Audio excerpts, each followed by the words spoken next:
Hello everyone and welcome back to English Tutor Hub official channel. And today's video we're gonna be looking at compound predicate, a complete guide. So let's get started. Compound predicate. Peter sings and dances. Peter is the subject. Sings and dances is a compound predicate. Curious to learn compound predicates? Let's go then. A compound predicate is defined as a type of predicate which has two or more predicates shared by a single subject. The problem doesn't end here. Continue to learn compound predicate definition, types, rules, and examples elucidated in the video. In English grammar, understanding sentence structure is essential for effective, standard, and persuasive communication. Among the various parts that a sentence contains, the predicate part plays a very important role as it conveys what the subject is or is doing in the sentence. When you go into the depth of predicates, you'll find the following three types of predicate. Number 1, simple predicate. Number 2, compound predicate. Number 3, complete predicate. Like those of simple and complete predicates, the concept of compound predicate plays a pivotal role in a sentence, adding layers of meaning and expressing detailed information. This video aims to explore importance of compound predicate in English, compound predicate definition and meaning, types of compound predicates, how to form compound predicate, uses and functions of compound predicates, frequently asked questions, compound predicate. Compound predicate, meaning and definition. What is a compound predicate? A compound predicate is a type of predicate that has two or more verbs or verb phrases and one subject. In simple language, a compound predicate consists of two or more verbs or verb phrases which share the same subject and are joined by a conjunction such as and, or but. So, according to the above given definition, a compound predicate, number 1, is a type of predicate. Number 2, has a single subject. Number 3, has two or more verbs or verb phrases. 4, brings clarity to sentences. Compound predicate examples. Number 1, John sings and dances. Number 2, I can both speak and write English. Number 3, she researches and produces articles. In the above mentioned examples, the highlighted verbs are compound predicate which share one subject only. A compound predicate is contrasted with a simple predicate because a compound predicate has two or more verbs or verb phrases which share a single subject, whereas a simple predicate consists of only one verb or verb phrase. Look at the examples below where example 1 is an example of simple predicate, example 2 is an example of compound predicate. Number 1, simple predicate. Smith sings. Number 2, compound predicate. John sings and dances. In the first sentence, the verb sings forms a simple predicate, illustrating that the subject Smith performs one action. However, in the second sentence, the verb sings and dances form a compound predicate, showing that the subject John performs two actions. Types of compound predicates in English.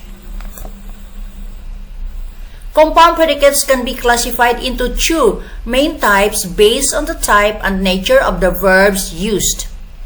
Number 1, coordinated verbs. This type of compound predicate involves verbs that are of equal syntactical importance and are linked by coordinating conjunctions like and, or, but. That is, true past tense, present tense, or future tense verbs will form a compound predicate. For example, number 1, Smith ran to the store and bought some groceries. Number 2, Sophia can stay here or leave. Number 2, auxiliary and main verbs. This type of compound predicate contains a combination of auxiliary or helping verbs and main verbs. This type of sentence structure often appears in more complex tenses and voices. For example, number 1, they have finished their homework and are watching TV now. Number 2, John and Smith were singing and dancing all night. Note, these types of compound predicates where auxiliary verbs and main verbs form compound predicates allow speakers and writers to convey more detailed and varied information within a single sentence, which enhances both clarity and expressiveness within the sentence.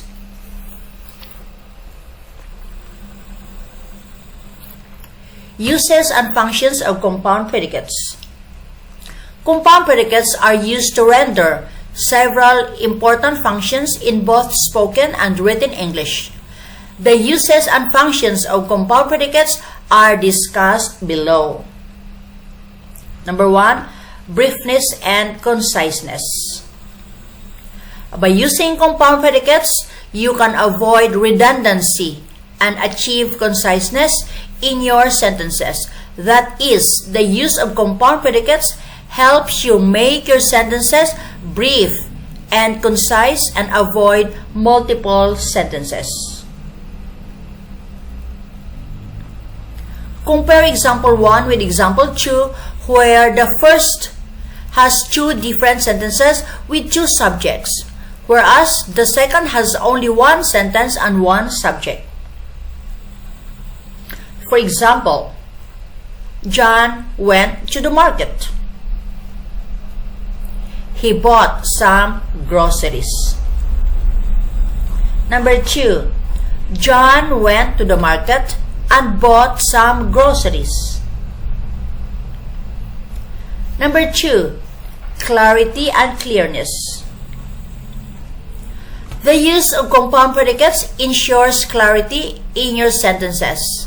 That is, when you use compound predicates, you link two or more related actions together performed by the same subject. This helps the reader understand your sentences with great clarity and zero ambiguity. For example, John worked hard and cleared the entrance test. The above-mentioned example sentence clearly shows the cause and effect relationship between John's working hard and cleared the test. Number 3, multiplicity of actions. As compound predicates contain two or more actions, they can show multiplicity of actions performed by the same subject. The example below shows that the subject, I, performed multiple actions one after the other. For example, I went to the department, met the professor, and attended the classes. How to form compound predicates. To form compound predicates, you need to follow some easy and careful steps such as ensuring the same subject, appropriate conjunctions, verbs of equal syntactical significance, and logical connection. Here are the essential steps to make compound predicates in English. Step 1. Make sure that the verbs share the same subject. Make sure that the two or more verbs used in the compound predicate share the same subject. For example, correct. The policeman chased and arrested the criminal. Incorrect. The policeman chased and the criminal arrested.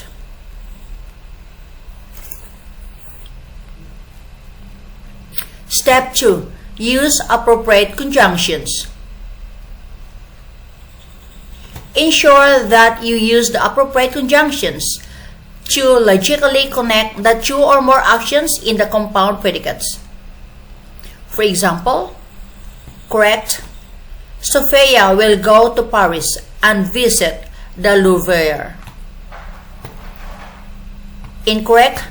Sophia will go to Paris but visit the Louvre. Step 3. Maintain syntactical importance of verb tenses. Make sure that the two or more verbs used in the compound predicates are of equal syntactical importance. That is, both or all the verbs should be either in present tense or past tense or future tense. For example, correct. Sophia cleaned the kitchen and cooked breakfast. Incorrect. Sophia cleans the kitchen and cooked breakfast. Step 4. Make sure that the connection is logical. The actions described by the verbs in compound predicates must be logically connected and coherent within the context of the sentence. For example, logical. John watched a comedy movie scene and burst into laughter. Illogical. John watched a comedy movie scene and burst into tears. Why care about compound predicate? Compound predicates help you express detailed information in a concise way, allowing you to add two or more actions performed by the same subject. Therefore, understanding compound predicates is important for the following reasons. Number 1, effective way of communication. Compound predicates allow you to communicate your thoughts in an effective way, which is ideal in all types of communications such as business, academic, or professional communications. Number 2, greater expressiveness. Compound predicates allow you to express detailed descriptions, which is very important in order to keep the readers or listeners engaged. Number 3, sufficient info delivery. Compound predicates allow you to deliver sufficient information in an efficient way. You can give several pieces of information using compound predicates. Summary: compound predicate. A compound predicate consists of two or more actions or states performed by the same subject. Compound predicates are used in English for the sake of clarity, conciseness, and expressiveness, allowing the writers to express detailed information through linking different logical actions. Understanding the formation and usage of compound predicates is very important for those who are looking for enhancing their oral and written communications, be it a professional, academic, business, or informal communication. The use of compound predicates makes those communications engaging and effective. Frequently asked questions, compound predicate. What is a compound predicate? A compound predicate means the type of predicate which has two or more actions performed by the same subject, as in John sings and dances. Compound predicate definition. A compound predicate is defined as the type of predicate that has two or more actions or states expressed by two or more verbs or verb phrases and one subject, as in Sophia speaks and writes. Examples of compound predicate in sentences. Number 1, John speaks and writes. Number 2, Farman sings and dances. Number 3, Hamid cooks and eats.